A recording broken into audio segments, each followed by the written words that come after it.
Hi, this is William Ramsey. Welcome to William Ramsey Investigates. On tonight's show, I have a very special guest, somebody who I've talked to the most on my radio show and YouTube channel. His name is Jim Smith. Has been following what's known as the Smiley Face Killings. He can be found online on Twitter. It's Drowning Victims. And Jim Smith is on Facebook, where he posts actively on these cases and is really following it closely.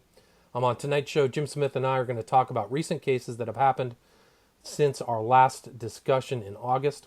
We're also going to talk about and discuss the audio podcast by the Post-Gazette in Pittsburgh. The title of it is Three Rivers, Two Mysteries by Michael Fuoco, and he covers two cases that I've followed, the case of Dakota James, and the other is Paul Kochu, another case that I took out of my documentary. By the way, my documentary is now available on Vimeo. You can just go under Smiley Face on Vimeo and find it and watch it. 3.5 hours. It's gotten really good response since I put it out 3 weeks ago. But Jim Smith and I are also going to kind of engage in an exercise where we discuss what we think are the 10 most important or interesting cases in this phenomenon of young men going out at night, disappearing, and then being found late in water. So we're going to just use that as an exercise to compare and contrast cases and give the listeners some insight into the way we think about these cases. So Jim Smith, are you there? I'm there, William. Thanks Awesome. for having me on. Awesome, man. Thanks for returning. I really appreciate it. These discussions we have all been just so great, and the fact that you're sharing this information that you have, I really appreciate that. You're a researcher on that documentary that I made, so I give you full appreciation of all the help that you've done in this kind of community. So thank you very much, and thanks for being on the show. So do you want to I think we should just get started by talking about some of the recent cases. We talked a little bit about them online since in the last couple months. There have been cases. One that was a very interesting case that fits the profile of this kind of phenomenon or MO was Robert Montgomery, which was in North UK, south of Scotland, in the Royal Quays Marina. He was an older guy, but he definitely fit the profile. Do you want to talk about Robert Montgomery? Yeah, just typical victim out drinking at a pub near the marina. Sadly disappeared and found in water like so many. Seems to be 'tis the season in the UK for some reason. Start to see a lot of cases this time of year, just like last year. Yeah, it's like this end of the year type is when it kind of heats up. Like it seemed like it slowed down for a few months, and then now there's a lot of cases popping up all over the world. Every day almost. You're seeing like anywhere from what I've seen watching in 4 years, from right before Halloween until right after New Year's Eve, is just breathtaking. Story after story. Sad. And there's been victims recently or victim families who've reached out to you. Is that correct? Yeah, I mean, I will have families or friends reach out to me periodically as cases happen. But yeah, this recent family reached out to me, and it was actually in Mississippi. I was actually down there with friends for a bachelor party, and it was a mile from down where I was staying. I actually went and investigated the crime scene. The young man was found the week before, and typical case, young man out at the casinos with friends, disappeared. Sister filed a police report, and he was found in the ocean, unexplained. His family also very distressed. They think something's wrong, that he was murdered. His cause of death was drowning, as usual. The young man had no clothes on. He had his boxers on only. No shoes, no pants, no nothing. He wouldn't have been in the water that very long either. Fascinating. Yeah, and the craziest thing, too, is that exactly where he was last seen, there was another man 2 years before. He was actually a black man, though, the previous victim, but they were both leaving the Hard Rock Casino in Biloxi, Mississippi. And that was it. That was the ties back there. It's that bar and casino. Huh? Yeah, it was at the black gentleman was at a Young Jeezy concert. Again, concert. His family was staying at a hotel, and he never returned from the concert and was found the same day. And there was also another victim. I can't recall his name, but it was on the same day as the victim whose family contacted me in a previous year. Interesting. So there's been quite a few down there in Mississippi, right? Yeah, a couple. I mean, it's not as prevalent as others, but yes, in the Biloxi Gulfport area, for sure. And that Biloxi area is it's a bit of a tourist area, like it's a go-to spot, hotels, Oh, for sure. casinos, so it kind of fits some of the profiles of these other big kind of cities too.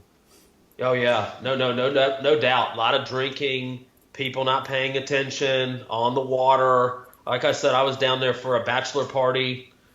Just happened so be it that happened a couple days before I got down there, and I couldn't help myself. I was so surprised how close it was, and it was on a beach where there were like a marina off a beach, and no cameras. Right. Parking lot, very easy to have brought somebody back and dumped them there without anybody watching them, right off the main strip.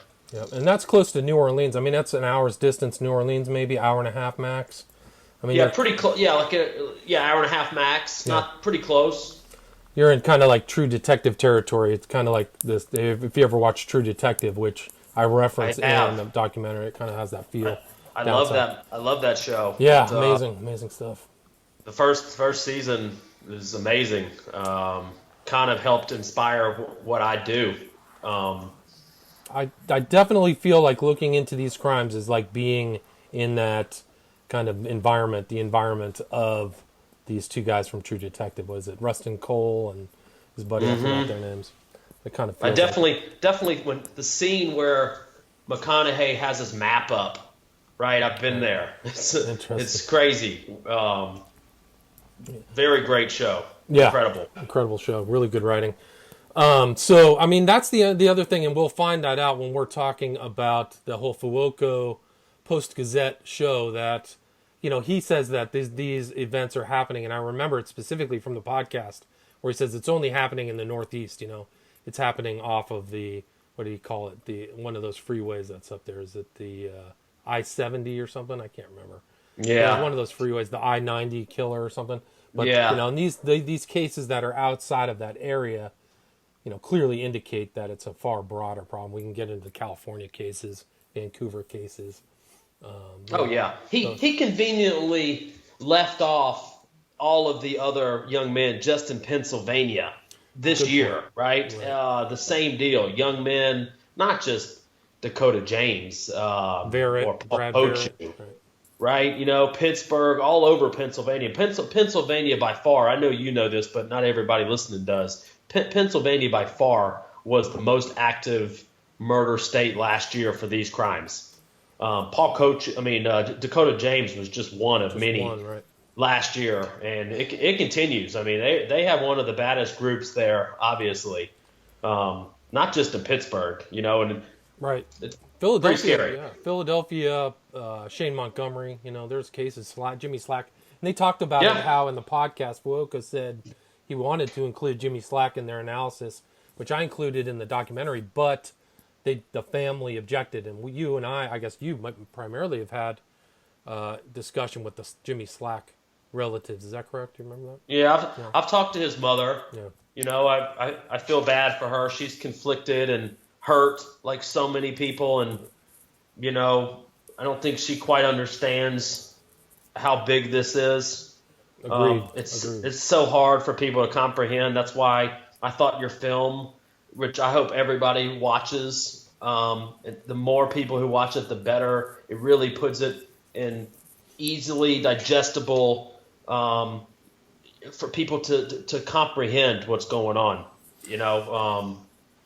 I mean, that's it was surprising for me when I underwent this kind of investigation. It's like, oh, another case. Oh my God, another one. Another state, another person, outside of the United States, outside the UK even.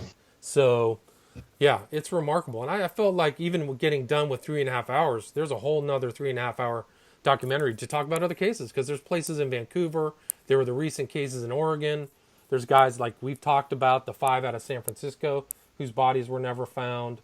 I didn't even cover Van Zant out of Los Angeles. He's never been found either. But he fit the same profile. Out at night in Hermosa, that disappearance was something else because he's in such a crowded place. He's last seen with a group of people that nobody knew, right? And that's the scariest aspect of it. Of Gone. Yeah, gone. Yeah. So you could do a movie on probably 10 different sections of America. You could do a whole movie on Canada. You could do a whole movie on California, a whole movie on Georgia, whole movie on Boston, whole movie on New York. I mean, it's so prevalent, you know. I mean, you brought up, you know, what I was disappointed in. If I could say one thing I didn't like about the documentary is that how can you bring up Paul Kochu and talk about Paul Kochu and not even mention, really even go into detail, Shane Montgomery? I mean, there were a slew of other young men in the same time. I looked it up today because I kept track and I wanted to see that month, right? Shane Montgomery was November 28th, and it wasn't just a couple, not even a week later. Kochu was December 13th. right. You know, So and close. there were others. There was like 4 others at the time of Kochu and Shane Montgomery in Pennsylvania, and they all vanished, and they all ended up in water. Right. Of Shane Montgomery, it's probably we'll cut to the chase at the end of the thing, but I included Shane Montgomery in the top 10 cases because he disappeared from such an easy area, a very short, very not deep river, very shallow river. Searched for him. Every day. Every day. There's pictures of it, which I include in the documentary. They're clearly diving for him. They find his keys, but they don't find his body. You know, you would think you would find his body before you would found his car keys, right? Then Sure. Then he shows up, and in my documentary, I talk about how the police chief or whatever says, "Oh, he's found in 4 feet of water." So you could probably see him if he was there the whole time, you could probably see him from the side of the river, right? Just looking out close to the brewery where he was found. So, yeah, I mean, you're right. I think that's one of the shortcomings of that podcast, but I am impressed, and I have to give those guys credit at the Post-Gazette that they are willing to entertain the Smiley Face Killer theory, and it's supposed to be a 5-part podcast. I think they're only put out 4, but they're talking about it like they didn't just discount it or make it a caricature of the theory. He actually says that these guys could be a larger, and he actually mentions, I think, the Kochu dad saying that his kid could have been part of that, you know, this kind of serial killing or this kind of phenomenon. So I have to give the, you know, Pittsburgh Gazette or whatever it was, you know, some credit, definitely. For sure. No, it takes guts to talk out loud. I mean, both families' disdain for law enforcement, I thought, spoke volumes. And I can tell you that I've heard directly from people who know the James family and that police flat out laughed at them when they brought up the Smiley Face Killer. And I've been on the record before saying that I really hate the name, because it takes away from the seriousness of what's happening, and that it's a caricature, and how, you know, it's easy to dismiss it as conspiracy theories until you are put multiple cases like your film is put in front of you. Like, I wish we could just get rid of that name altogether. Yeah, I agree. It drives me crazy because it's a misnomer. It's like a partial misnomer. While I think that some of those cases have that symbol, it's a partial misnomer for a larger phenomenon of young men being abducted and murdered or thrown in rivers. But you're right. It's been going on a long time, you know.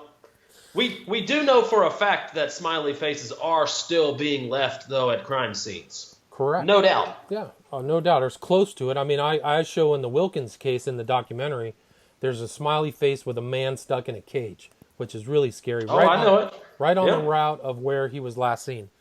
And that's another case where, you know, he disappeared and they checked the water and then his body magically shows up. So, but yeah, I mean, you're right. It's still happening. There's still. Yeah, I mean, I've mentioned to you before, and I've showed you, but there were 3 cases here in Georgia where I personally found a smiley face where a young man was found dead that I've taken pictures of, and at each case, the victim abruptly hung up the phone with a loved one and was found dead days later or weeks later.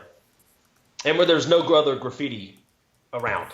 Right. So it's like out. I mean, that's the whole thing the FBI said is that it's a ubiquitous symbol, but it's not a ubiquitous symbol when it's found next to a young man who disappeared and then is found in water. Right. Or Like in Tommy the Booth. woods, Right.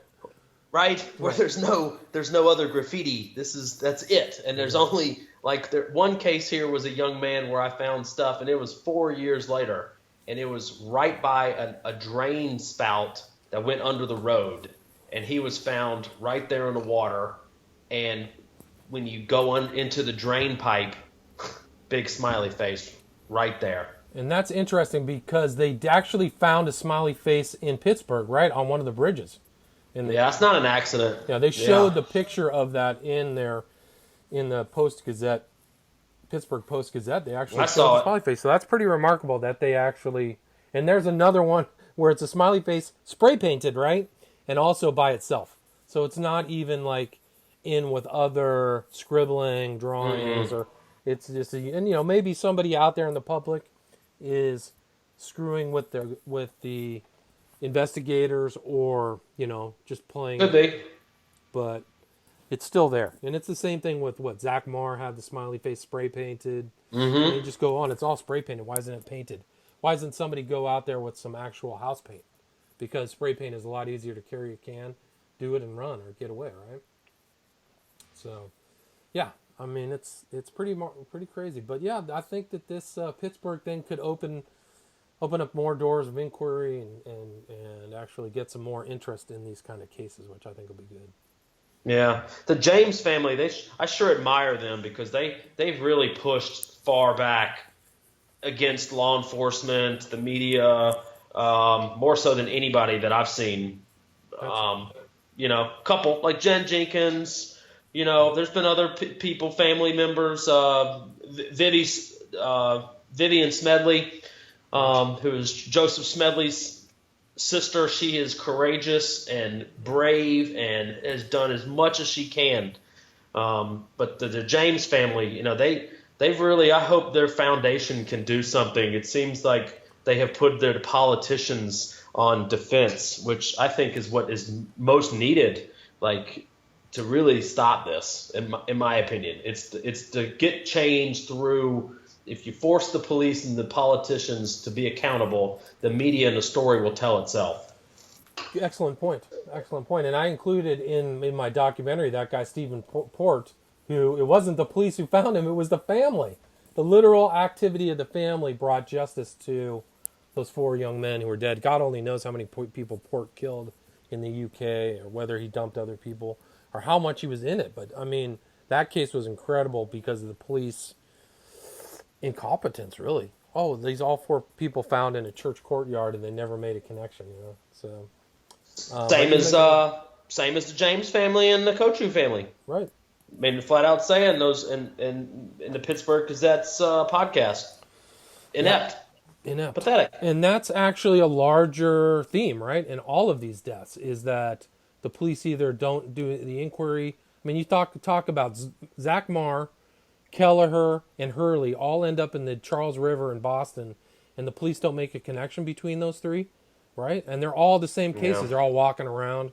And I show that. That discounts the notion that these guys are all inebriated, because I have actual pictures of them walking around upright. I mean, so you can supposedly walk and then drown in like a pond. The Charles River is a pond. So why aren't the police saying that? And that's interesting, too, because the chief of police in Boston came out and said that there's no serial killer, which is interesting for a couple reasons. One, why would he address that? Why would he feel the need to actually publicly make a statement? And 2, why does he discount so many other deaths like Sri Kumar and all those other ones that have happened in Boston? Jorah, all these people. I mean, there's so many deaths. Boston, New York, Pennsylvania. It's just crazy. Eric Munsell in Boston. I don't remember Munsell. Which one was that? Oh, he was in Boston Harbor. He was from Georgia. Might have been pre-med.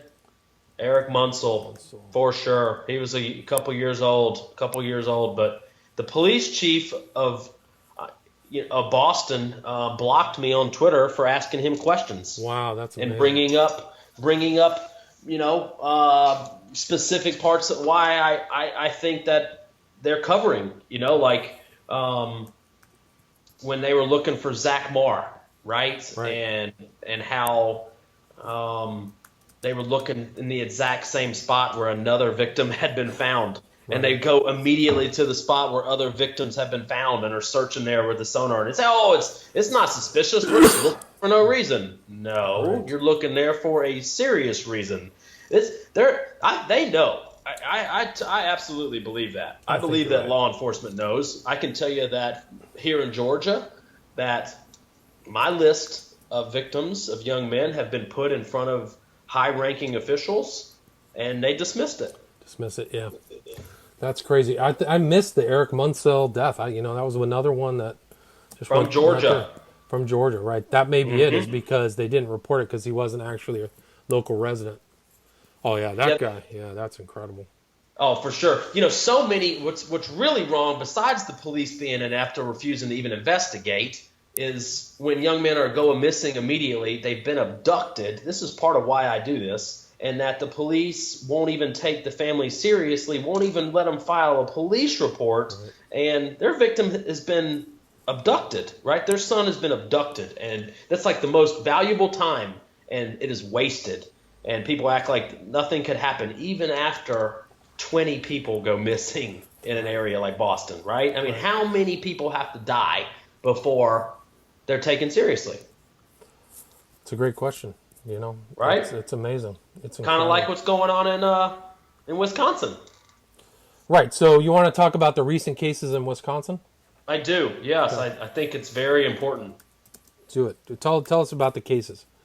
Well, I mean, there's 3 young men missing in Eau Claire, right? Is that how you pronounce it, Eau Claire? Eau Claire, not sure.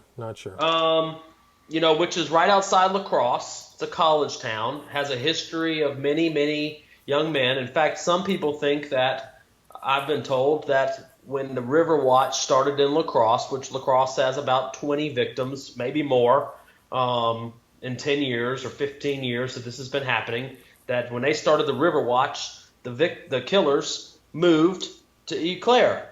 Gotcha. And that's when murders started happening there. So in the past, I guess since October 20th, there's been 3 men. Blake Mares, he's 23 years old. He got out of a car, was running from police. He has not been seen since. Okay, maybe it doesn't seem suspicious, except for so many other young men have been running from police, and they ended up in the river. And it's not police brutality. Something's up here. The second man, October 28th, before Halloween, Brandon Felton. He's 25. Right. He has just vanished. They're looking for him on Facebook, right? Isn't there like a Facebook page for Brandon? Oh yeah. I've been contacted by his people that know him, asking questions. Mm-hmm. And then on November 10th, Byron Reese, who's 33 years old, he has also vanished. Near where this is all in the same area too, by the way, all within very similar, close to the park over there. Uh-huh. And they had a victim 2 years ago, I guess Caleb Gustafson, yeah. Who was found. He was a young man found in the pond there in the park after a couple days. Right. It's possible one of these boys is going to be in that pond. Well, there were other ones in Eau Claire that I talk about in the documentary. Oh yeah. I think it was who ended up there. I got to remember these names. There's so many. It's hard to keep track. It's like Josh Snell. Does that sound right? Yes. Snell. Sontag, maybe. God, it's just incredible. Bobby Sontag. Does that sound right? Yeah. Mm-hmm. There were a bunch. Oh, yeah. I'd have to open up the documentary to see where I put them in there. It's so many. Yeah. I hate to say it, but like my brain is getting. There's been so many. I have to actually go back and look that stuff up. Yeah, I'm way past 200 cases. To try to keep track of the names, dates, places. But Eau Claire was definitely a hot spot, Yeah, so the police are searching right now, and they're looking, and the media and law enforcement are trying to say that nothing's wrong, but obviously something is wrong. 3 men within a month are missing in the same area in a city with a rich history of these drowning abductions. Right. It's interesting to watch because They keep trying to just say it's alcohol or accidents, but it just keeps happening over and over and over again. And be interesting to see where all three of these young men are found. Yeah, I mean, you and I have talked offline about how many times you've followed these cases and then talked about their abduction and then followed up and found them dead in water. And your list is like 50 men long or something, right? Over 50? Yes, for sure. I know that's going to shock people, but it is on my Twitter feed. I've been doing this. I've had my Twitter feed open for I guess 3 years, 3.5 years. It's over 50 times. I mean, many times where I'll see a story. I know it's an abduction. I will warn reporters locally and tell them this is an abduction. This is where he's going to be found. A week later, found exactly Found where in I told water, them. right? Found in water, mysterious death, families distraught, no answers, mad at police. I mean, It's the same one same after narrative. another. Yeah, same narrative. It's crazy. It's so amazing. Yeah.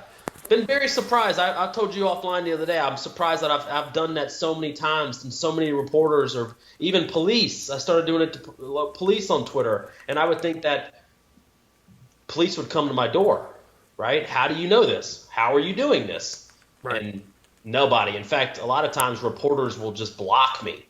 I mean, that's an interesting. I would think that this story is such a huge story. Why hasn't the national media or anybody picked up on it? And maybe it's a lot like, I mean, these current stories that are coming out. Can you compare this story to Weinstein? The fact that Weinstein was involved in all kinds of shady stuff for years, and then at some point, it was okay to tell that story for one reason or another, political reasons. He wasn't touchable because he was a high Democratic, donor. So those people didn't, those people on the left perhaps didn't want to ruffle the feathers of somebody. So maybe there's a lot of other political issues associated with this case where people don't want to actually go in and investigate and say, hey, there's a problem here, because it's a huge story. You could get all kinds of awards. A journalist out there who's enterprising and is trained as a journalist could easily put this together and show that this is incredible. I totally agree. Yeah. Just here for Georgia, we're over 30 young men here in Georgia, found in water, mysteriously murdered. A lot of not just men. There were some women. There were older men, but my list is already bigger than the biggest serial killer in Georgia's history, right. Which was we're already past him. That was in the 80s, where a man was throwing African American black kids. Right, that was the Atlanta child killings, right? Yes, and we're way past that. Yeah. And I tell you, I've only got I've started to get the local media here finally to listen. It's interesting that you brought that up, because I think there's kind of a correlation between that case and this case, because they were throwing the bodies in water. The one guy who was a front man who got blamed for it, they were throwing bodies in water all the time to destroy evidence. And these kids were abducted too, right? So it's almost the same pattern. They had and there was, I think the guy's name was Cisco Streetlove, was an investigator into that, and Ed Opperman has interviewed him. It's probably a very interesting case, because there was groups of people involved in that case, and that one guy, I forgot his name, was the front man, but there was supposed to be a house in Atlanta where they were enticing these young kids to go there, and that's when bad things happened, Wayne Williams. Wayne Williams, right. And Wayne Williams. He's a pretty sharp customer. I mean, they busted him because the reason why he got caught too, which is interesting, and you and I have talked about this online, is somebody got smart and waited at a river and waited for a body drop. And there was a cop on a bridge who heard the splash, and they got the car nearest to it, and it was Wayne Williams. And that's how he got busted, right? Do you remember that part of that story? Oh, of course. No, absolutely. No, I know it well. We are way past even his number of victims here in Georgia. And I think the kids were 28 too. There were 28 kids or something in the high 20s. And the interesting thing is that they know, I think the fact of that, if I remember correctly, it couldn't have been Wayne Williams, because after he got arrested, there were a couple more cases. Do you remember something like that? I don't. I was so young. Yeah, I don't remember it very well. But that was interesting too, because it fits into this kind of phenomenon, because the people there were wondering why the cops were so slow in addressing the problem. If you remember that, the public was in an uproar. Why can't you do anything to stop these killings? So it's similar to the kind of SFK type situation, where people are like, Yeah. why isn't anybody doing anything? Can't you figure this Yeah. out? That this is similar to other cases. It's similar to the Atlanta child killings. Except for his children, yes. Right, but I would say the MO is the same because they're finding a place to abduct the kids. They're kept for a while, and then they're clearly, done in. It was mostly lower income, poor black children that they were preying on. Right. Yeah. Yeah, that's crazy. That's amazing. Yeah, so one of the cases you turned me on there was with Naz Rahimi. That's an incredible case out of Atlanta that I had somebody who watched the documentary who knew of Naz. He was that shows the global reach of the power of the internet because somebody was from Perth, watched my documentary, and said he was a friend. Naz Rahimi was a friend of a friend, and his parents don't believe the cop story. They don't believe the cop story of what happened. So I found that to be very remarkable. I mean, I can read. Can we talk about that real quick? Yeah, let me just read this quote if that's okay, and then we Go can ahead. talk about it because this is what he wrote. Wow, I can't believe one of the victims is from Perth, Australia. Perth is my hometown, and I just can't believe it. Who would have thought a documentary that is based in the USA and UK have any link to Perth? That is all the way on the other side of the world. Naz Rahimi was a friend of a friend, and he had told my husband that the family believed that he was kidnapped and murdered. They didn't believe the police version of his death. I feel so bad for these tortured men. So many sadistic, evil people out there, and the most scariest thing is they look just like your ordinary Joe next door or a college professor. They live amongst us. Jesus is coming back to separate the goats and the sheep. God bless the living and the dead. Thank you for your hard work, William. Your documentary is very insightful. So that was a pretty, so I'm grateful that somebody took the time to tell that story from the perspective of living in Perth. It's always amazing what you get back. Yeah. This type of stuff and the reaction you get. I mean, that's very interesting. The power of the internet. That's what I'm saying. Like you reach people that I can't reach, which is what makes how the films you make so valuable. Well, thanks. Nas was one of those cases that I predicted, right? That immediately when he went missing, that I knew where he was probably going to be found in the park that where he was supposedly at, and they found a body a week later, and then they took them almost a month to identify it. That's amazing. That's like Yeah. pure incompetence. And that's another case too, though, is like people think that there's no trauma in a lot of these cases, but that's really not true, especially the last couple years. In fact, Nas had so much trauma that police suspected that he was hit by a car and somehow wandered and fell into the creek there. I mean, and you can't find that anywhere online. That was the official story when it originally released. That has been scrubbed from the internet. Wow, it's just incredible. And that case, we know that there's a smiley face associated with that case. When was Rahimi's case? I can't remember offhand. It was last year, or was it this year? No, it was last year. Last year. Yeah, last summer. And the people who are around him, didn't they have multiple stories about his disappearance? Like he ran off, and then we were with him at the park, and then he ran off, and then he was found. So it's hard, it's just incredible to believe that the cops believe those people's story. It's just amazing. It's awful what it is. God. I mean, the people who supposedly he was with, Nas responded to an ad on Craigslist. He was visiting from Perth.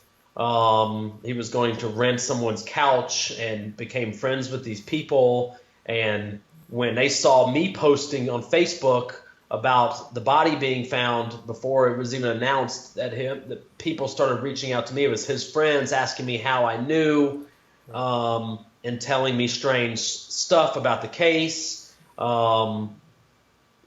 About his personal belongings being found in the creek there supposedly by one of the friends, and they were all posting the same stuff on Facebook. Very suspicious, I would say. Yeah, that's off the charts for me. Off the charts suspicious. And there was other things that, in the documentary you can see just incredible correlations to other things I've researched, and the people he was around were hyper sketchy. I mean, just fetish stuff, all the stuff that correlates and fits into a lot of these cases. Oh yeah, very crazy. Tried to lure me a couple times.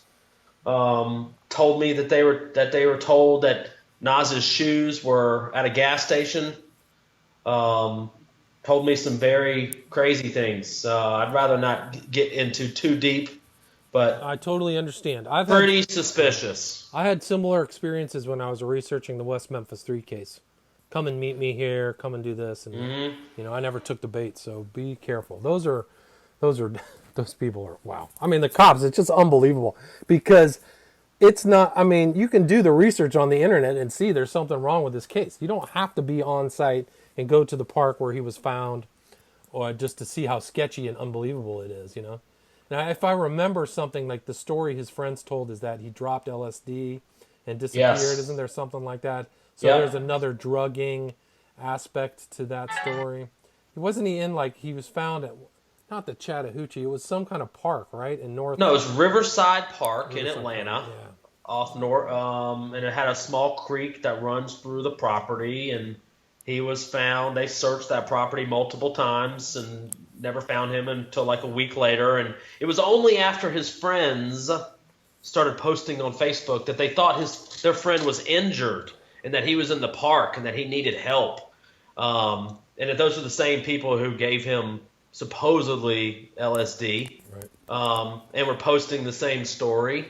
And those same people acted like heroes when he was found, and pretty suspicious, I would say. It's just unbelievable. That case is unbelievable. It's bad, very bad. It's on my list of 10. Yeah, mine as well. Very important to me. Mine is the top 10 as well. So we've covered, for my top 10, Shane Montgomery and Naz Rahimi. Mohammed, his real name was Mohammed Rahimi. But, Yeah, Naz Muhammad. So those are that. We are at almost the 40-minute mark of recording, so Okay. we can probably go another 10, 15 minutes. Do you want to kind Sure. of start talking about our most important cases? Yeah, You go. I would love to. Start with one, You and go I'll first. see if I agree with that. You want me to go first, or you go first? Yeah. Okay, I'll go first. I'll read my 10. No, you just read one at a time, and then I'll Okay. read one, and you read one, I'll read one, you read one. Deal. Case number 1 for me. I tried to pick, when you asked me to do this, I tried to pick 10 cases that maybe necessarily people don't know everything about. Okay. That maybe they're suspicious, that aren't the ones that have gotten all the media attention, like Chris Jenkins, or right. There's so many that I could talk about like that, but these are the last couple years. For me, number 1 is Michael Philbin. Michael Philbin, that I don't even know. Talk about that Michael was Philbin. you do. It was in, again, Wisconsin. He was the son of the offensive coordinator for the Green Bay Packers. That's the right. Green Bay Packers were the defending champs. They were playing the New York Giants, and it was the offensive coordinator for the Packers. Their son, he was murdered leaving a party, was Right. thrown in the river. And that was the case that turned everything for you. That was the beginning of your journey on these case histories, right? Wasn't it the Philbin Correct. case? I saw them on SportsCenter at 9:30 in the morning. Linda Cohn, in her own words, saying that people heard somebody screaming for help and they couldn't find him, and then they found him hours later drowned. Wow, yeah. That's I mean, amazing. I've never, that's that day I went to Footprints on the River's Edge and started reading about all of the young men in Wisconsin, and then that's when I put everything together, that how big this was. And that's still there. That website, Footprints of the River's Edge, covers 200 cases maybe all over the country. It hasn't been updated in the last year and a half, I think. But No, it's a years. great years. I mean, Okay. It just the shows people it's running still it are just too busy with their own lives. They don't have enough time. But You can't blame them. I understand that. Yeah, so Yeah. Michael Philbin is your first. My first case of importance, maybe talked about a lot, was Patrick McNeil, New York, victim 0, referred to as possibly one of the earliest cases known. And he was fit all of the things. He was out drinking, disappeared, he was found in a water treatment facility south of Manhattan Island. And it wasn't until 12 years after he was found that his parents got the autopsy, and he was tortured, blowtorched upper head off of his body. That was also a case that involved Cyril Wecht, who looked at the autopsy and said that he was killed before he went into the water. That's a case studies and drowning forensics case, and Gannon and Gilbertson did a great job analyzing that. But I think that if you're looking at this from the beginning, that's a good starting point, is the Patrick. Oh, for sure. So that's my first For one. sure. Great case. So long ago, right? Yeah, 98 or 96? 98, I think. 97. Yeah. So Yeah. one of the early Been a lot more young men in the same area. In fact, one of the kids on my list was Anthony Urena. Urena, yep, that's a good Right? one, yep. Same area, part of town. This was 2 years ago on Thanksgiving, just like Shane Montgomery. Right. Left the club, was found stumbling. You covered it in your documentary about the two cars following down a one-way road, and you could see Anthony stumbling. And then a month later, on Christmas Day, Anthony was found in the Hudson River, naked, murdered. 3 feet of water. His relatives said, how did he drown in 3 feet of water? And he was on the opposite side of Manhattan Island. So when he started, he was on the Harlem River side, which is the east side. Somehow he made it to the Hudson side, which is the west side. On the other side of the Hudson in Hoboken, that's where he was found, which a lot of people are found in Hoboken too. So yeah, that's a great case. Yeah. Ton. Urena was one of my alternate top 10 cases was Urena. So then my second case is Nate Kapfer. That's Wisconsin. Kapfer is another it's another case studies and drowning forensics case. The reason why Kapfer was important to my understanding of this case is he was La Crosse, Wisconsin, but he was found outside of the main tributary of the Mississippi River, south of La Crosse. But Gannon and Gilbertson said he was frozen, and he was still frozen or thawing out when he was found, which indicates abduction and somebody holding on to somebody. So that's my kind of second case in importance. Is Kapfer. Gosh, so many victims found frozen. Yeah, crazy.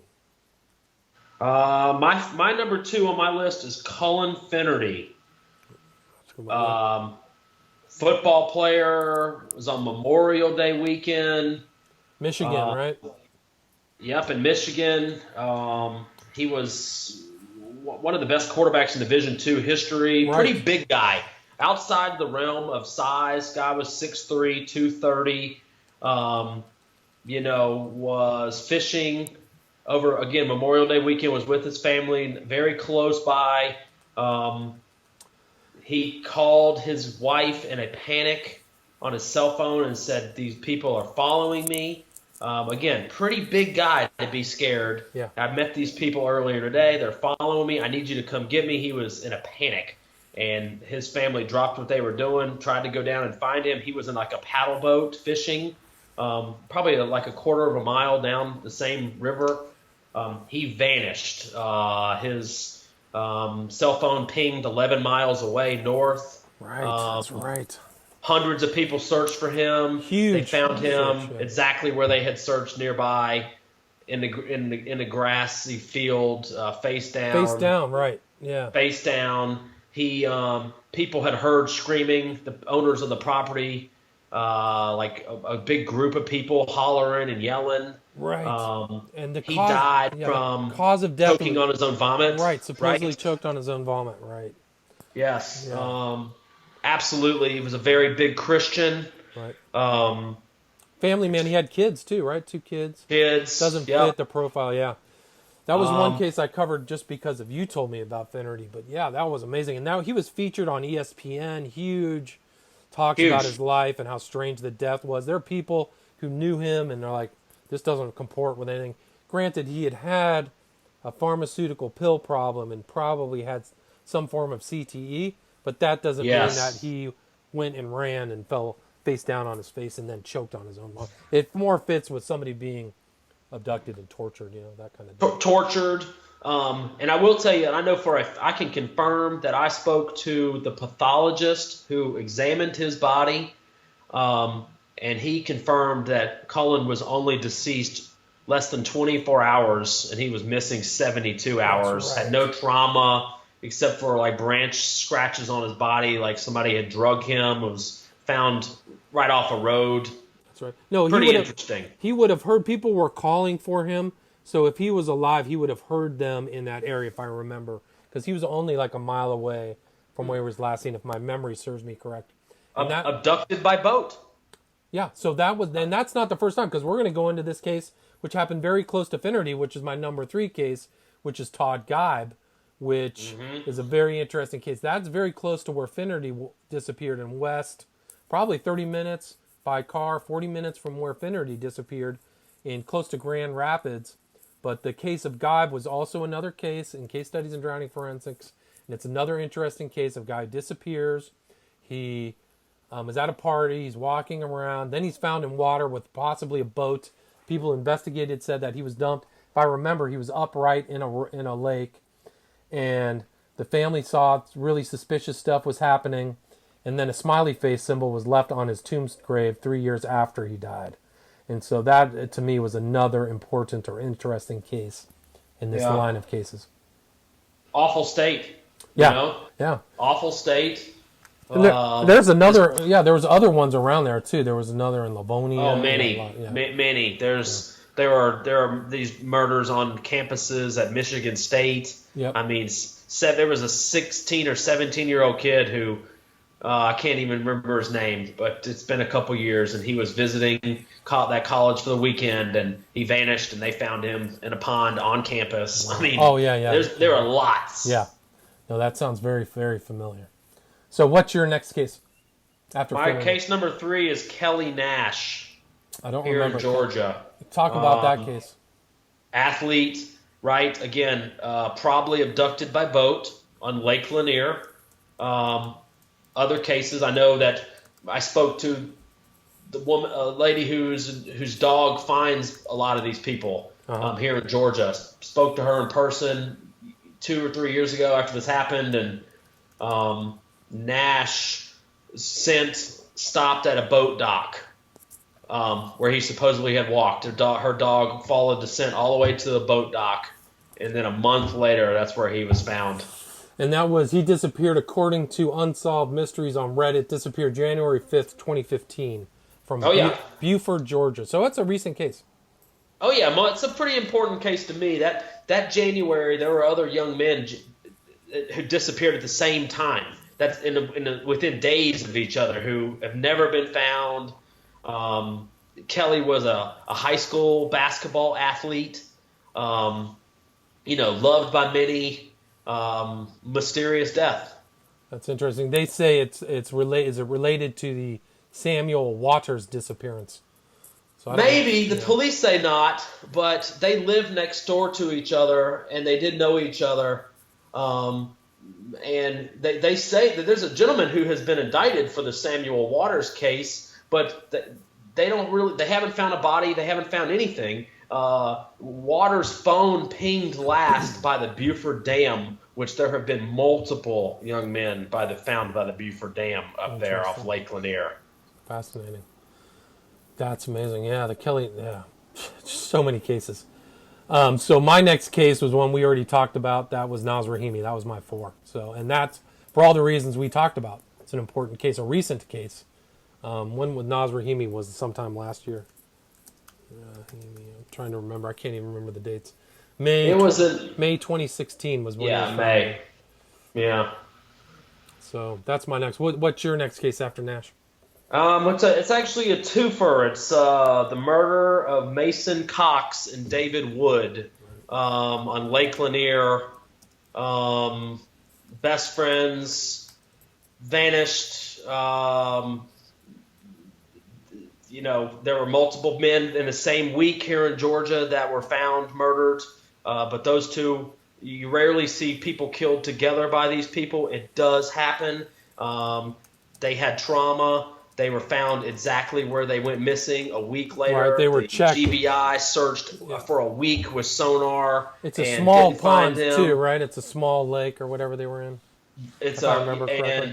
And the worst part of it all is the last Facebook post on Mason Cox's Facebook post at the exact time that they supposedly went missing, and it says, "I'm not afraid of death. I'm curious of what's next." Something super suspicious, right? Yeah. Absolutely taunting, in my opinion. Didn't you say that one of those guys' teeth was like punched out or something, chipped teeth or something? Was that the case? Oh, Or was it worse. Yeah.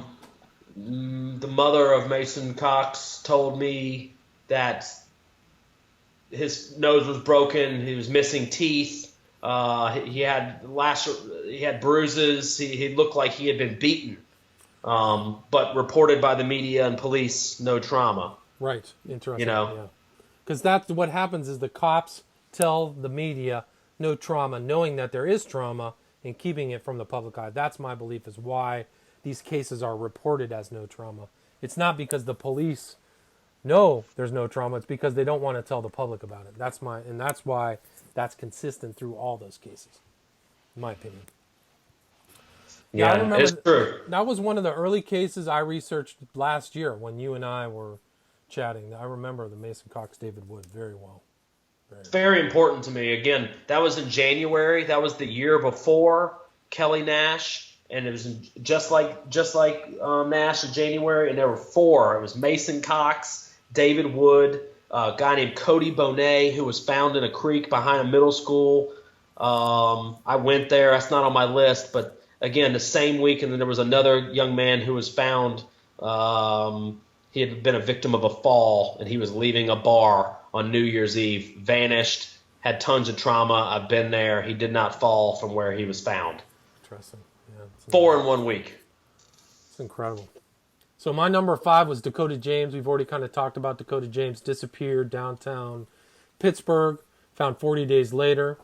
I've got information from people who know about him that he was his body was not decomposed. Somebody told me that it looked like his body looked like he had been put in the river that morning. And I showed conclusively in my documentary that the police had searched that area downstream on the Ohio that weekend. I think he was found on a Monday morning, which is fairly common, like somebody dumps a body late Sunday night. In that case... With a boat. Right. So there's your boats again, right? So, but that case is covered in what we talked about earlier, Jim, the whole Pittsburgh Gazette, just to kind of bring that full circle. So, Dakota James, we've already talked about. It's a good case. It's an important case. Yeah, I think you so. know? And Cyril Wecht is involved in that case as well. He's from Pittsburgh, by the way. I didn't know if you knew that. Cyril Wecht is from Pittsburgh. No, I did not know that. I mean, I'm a fan of his work. Yeah, me too. Hopefully he can bring some attention to this and won't just stop here. You know, that's the most important thing. Yeah, I agree. So what's your next case? My next case is another Atlanta case. It's actually the first crime scene I've ever went to. It was the case of Corey Goodwin, who was leaving a bar, was a popular DJ, vanished, was on the phone with his loved one or a friend, actually said that he was in a car accident and he had to call her back and got off the phone. He was found 2 days later in a creek under a bridge where his car was. Cops said that he was drunk and he fell. He couldn't see. But I know that's not true because the golf course where he was found, the groundskeepers found him 2 days later. They would have found him Monday morning instead of Tuesday morning. Again, somebody else with lots of trauma. Police tried to say that it was just him being drunk, except for his bumper was way back on the road and his car was parked up near the bridge. Interesting. I found a Smiley graffiti there on the bridge by itself, fresh. You had it on your movie. I have no doubt in my mind that case is involved. Interesting. That's fascinating. So there's a hot spot in Atlanta. There's a lot of things going on there. So my next case is Joey LaBute, Columbus, Ohio. Fits the same profile. Was at a bar. Owned the same owner of that bar across the street was a gay bar. Joey LaBute was on a gay dating app. Stepped outside the bar, disappeared, and then was found in water. And that was one of my early cases for me, this was last year, 2016. It was one of my cases where that was like where everything snapped. Like, okay, this is happening, because I had known when he disappeared. And I said, if he shows up in water, I'm gonna just freak out. And sure enough, he showed up in the Scioto River in a very like there was no current. It was off the main tributary. It was actually kind of a pond off the tributary with no discernible current. And so it was clear that he was dumped, and you could see through the water, actually. It was very clear, shallow water. And so Joy the Butte for me is, I think for a lot of people, an important case because there's so much there. And this is another case where none of his cell phone records were ever divulged to the public. So, and I think that was important because he was supposedly either on Grindr or some other gay dating app. Just vanished at the club he was at, too. Vanished. His car was still there. Right. So people were like, well, his car's still here. What's going on? And that was a very familiar area for him. He'd grown up in Columbus. And one of the oddities of his case was that the Arnold Schwarzenegger International weightlifting event took place the weekend he disappeared. So there was like a whole bunch of 12,000 or 20,000 people from out of state were in town. He texted gibberish. That's the right. Same way Dakota James did. That's right. It was like JSTNIOJ or something. Yeah. So Great case. Yeah, that's again Columbus, right? Right. So many. Just can't mention Columbus without mentioning Brian Schaefer. Schaefer right? disappeared from the bar, right? Not on one of our lists, but all-time case. His body was never found, but he was a strange case too because he walked into a bar and never left. So it's an important disappearance. He was a young guy, fit the profile. The only reason is like his body was never found. If it was found in water, it would be different maybe, but definitely could be exactly one of these cases. It sounded to me like he was set up, like lured into a bar, and there were bands playing there. The kind of same thing like Tommy Booth. Something sketchy happened to him. Somebody pre-med, yeah, pre-med. Again, smart, medical, right. Just like Paul Kochu. Right? Paul Kochu was a nursing student. There's been a lot of pre-med students, other nursing students. Right. I mean, it's amazing how many of these lives were cut short. Promising people, Chris Jenkins. A lot of these guys are promising. You go through smart young guys. Not all of them, but definitely a lot of them. Majority of them, top-notch guys, snuffed out. Yeah. Crazy. My next case, I have Shane Montgomery. We already talked about Shane. He's on my I will list. tell you that he was found there's a street where he was found, and on that street is Smiley's Cafe. That really? is confirmed. Wow, that that's is not a crazy. rumor. That is, I've looked it up. You can Google it. Smiley's crazy. Cafe. Wow, that's incredible. Where he was found, not far from everything. My next case was Naz Muhammad. We already talked about. Number 8 I had was Thomas Beerson. Beerson, I don't remember Beerson. Yeah, you do. It's a very Which popular one was that? case. He was a student at North Dakota State. He tweeted, friends, I have the tweet saying, please find people, come find us, or we're going to die in the middle of the night. And he vanished. It was a big case. He was found face down in a parking lot, days later beaten.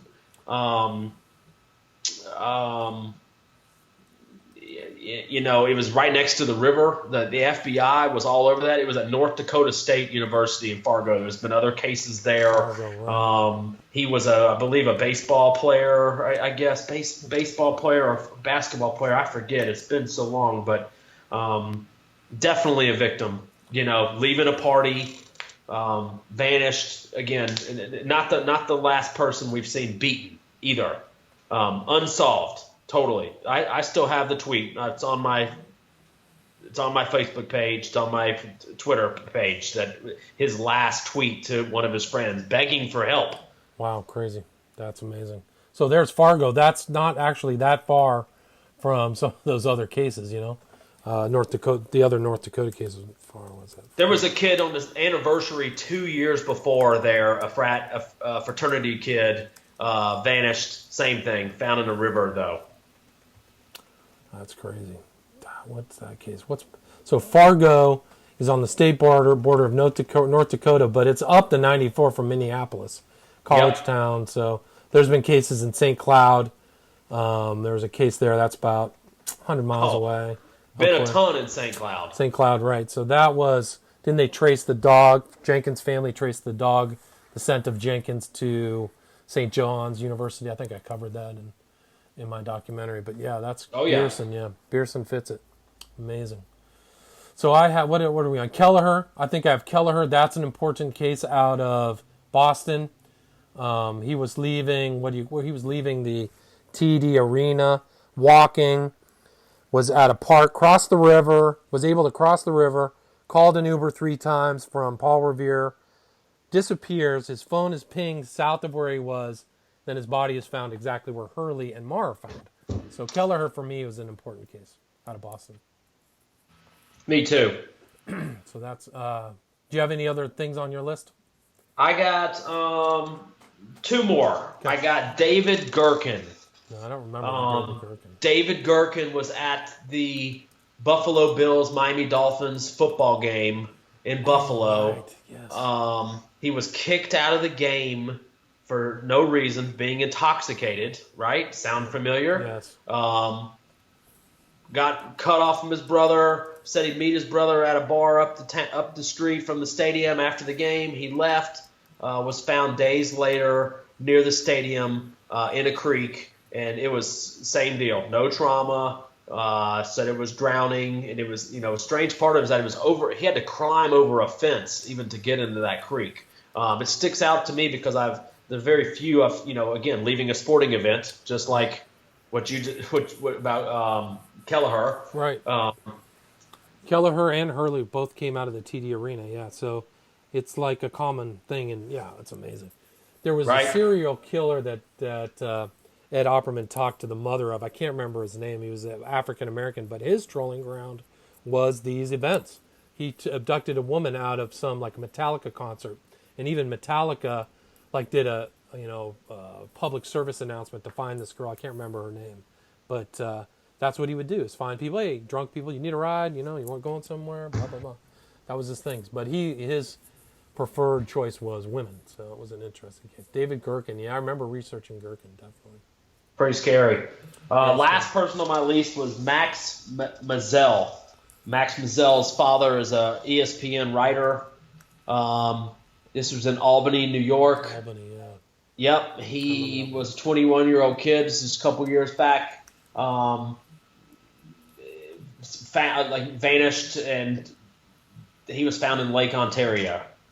Max Mazzell. His dad's a big writer for ESPN. Again, famous people, though. Yeah, interesting. So, you can tell that it could be anybody. And it could be something like Silence of the Lambs is one of these people that gets abducted is really a child of a very famous person, and things change, If you remember Silence of the Lamb, the senator's daughter gets abducted. Of course. My other two are Arvind Sharma out of Washington, D.C., young guy, actually a very, off person, somebody who is Nepalese, is out with his brother, South D.C., a place that is a gay bar or a bar that also is attached to an S&M club. Yep. Disappears, missing for 10 days or something, found upriver. He's found up the Anacostia River. He shouldn't have been found there if he walked out from where that bar was in South D.C. And brother says, my brother was killed, the brother of Arvind Sharma, my brother was, and I have it in the documentary, he must have seen something or somebody put something in his drink. So that for me was an important case, a young guy, tragic. And then my 10th is Franco Garcia, another one outside of Boston. A young guy, disappeared. There's a picture of him in my documentary and a picture of her surveillance where he was last seen, upright, walking home, disappears. They check the local reservoir, very clear water, the standard story, check, huge search. Then he's found right off of and you can see in my documentary exactly where he was found, which is about 8 feet away from the edge in open water. He's discovered by people walking by that, he wasn't there before. So, Franco Garcia. That was great. There was a smiley face found near there by a reporter in Chicago. I can't remember his name. Chuck Gowdy? No, maybe let's make that up. Anyway, they did a story about that, and they found the smiley face themselves, and he's done a couple things. But yeah, absolutely, that reservoir was searched multiple times for Garcia too. Right. I mean, like there were multiple searches, and the interesting thing about that one case is that I came across a video of the mother saying during the search, like, we think he's alive. God is telling me my son is alive. These are like immigrants from, I think he was from Chile or something like that. My son is alive. I think, which is really was heartrending because he probably She was right. She was right. Yeah. Yeah, it was Chuck Gowdy. Chuck Gowdy. His in Chicago, longtime reporter in Chicago, went around and was looking after Franco was found, and they found a smiley face in the park I'll have to look on a tree. Yeah, so those were my top 10 cases. I have some other ones in there: Scott Bake-Radel, William Hurley, Deacon Wilkins, Lewis Ball, Alex Todd Weller, Chris Jenkins, Urena, which we talked about, Hurt out of Rhode Island, tortured, dumped in the river, smiley face. Casper Blackburn, recent case out of England, found in a canal that had already been searched that was like standing up water. Zach Marr, we talked about, and Tommy Booth, same thing, found behind a bar. And Bruno. Yeah, I'm Bruno. That's Flint, Michigan. I mean, there's just so many cases, but I think those top 10 cases, if people want to get started, at least for you and me, your cases are totally different than, well, you have like 5 or 6 cases different than mine, but it's remarkable because you're seeing it from a completely different angle than me. 3 hour, you're in Atlanta, I'm in Los Angeles, so you've seen all these cases and watched them for the last 3 years. It's incredible. It's about 4 years. I mean, I started watching this. I think what my information shows, when you keep up with the way I do it, you start to see things, right? And you see areas or places where the bodies keep being found, right? Like where you are in Los Angeles. To me, it's like Northern Cal and Southern Cal. Right. By San Francisco, there's been many more than just the California 5. Right, there was one this year, right? The guy fell in San Leandro. He was like an Asian kid or whatever, disappeared, found in the bay, right? YouTube star. Yeah, that's right. Yeah, I can't remember his name. Oh, there's so many. Yeah, it's sad. It's sad. I feel bad. I can't even remember the kid's name. But yes, there's been so many. He looks like the California 5, handsome, right? Not a Caucasian male. Seattle with, Columbus, we just mentioned. That's a hot area. Right. Panama City, Florida. Like there were 2 victims last month. Panama City, Florida. And there's been others there over time too in that area. That panhandle. There's been like 8 in the last couple years. Rennie Joseph, never been found. Cameron Smith, right. There was a kid where these last 2 victims were found. I went and investigated the same beach 2 years prior for another young man who was found drowned there, and it just so happens it was the same beach, and there were 2 bodies within a week. Where else? Albany, New York. College towns, right? Just like, yeah. I mean, we were talking about Biloxi. We talked about San Antonio, Houston. Right. Gosh, where are some other hot areas? Minneapolis, St. Cloud, Vancouver, Oregon, Portland, British Columbia, right. Toronto. They had Winnipeg. One kid in British Columbia that just disappeared on Vancouver Island or whatever, Victoria Island. He's still missing. Jordan Halling, right. Jordan Halling, 17 years old, just disappeared in the last month. Walking home from his friend's house, 2 a.m. He is gone. Vanished. Yeah, perfect. I was trying to think. So Kansas City. It's just happening all over, really. Right? Yeah, but you can see like what I do when you start to add up everything. You can see some places are much worse than others, right? Some states you don't see any. Like I heard you in a recent interview, and you were talking about one state that I rarely have ever seen is West Virginia. West Virginia, Kentucky, or Tennessee, Alaska. Right? Alaska, true. Or Hawaii. Nothing, right? You just don't see very, very many in there. You would think it would be the highest density and proportion would be Hawaii, considering how much water there is, right? Never seen one ever. Right. Why aren't the young men drowning there? That's amazing. It's an American thing, I guess. So we're at about 70 minutes, 70 recorded minutes. So anything else you'd like to add or, promote or talk to people where they can find your material, Twitter, Facebook, etc.? No, I'll be quick.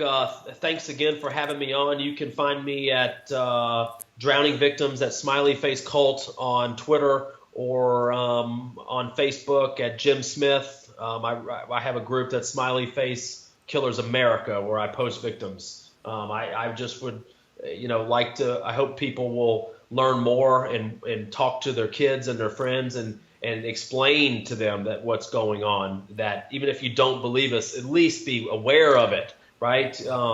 Just because this wouldn't happen if people were more knowledgeable and kept safe. I agree. That's an excellent point. I think that men think that they can walk home alone late at night and nothing bad would happen to them. And I think that needs to change if young men are going to continue to live long lives. But Jim, you've been doing great work. I really appreciate all your research. I appreciate all your efforts. I know you do this on, your free time. So you're doing really awesome work, and I just really appreciate your work. So people, go check out Jim Smith on Twitter, Drowning Victims, or on Facebook, Smiley Face Killers America, or you can look him up on Jim Smith. So that's how I found him, I think, or looking it up. But Jim Smith, thank you very much for being here. I really appreciate it. Have a good night. Thanks for everything, my brother. All right.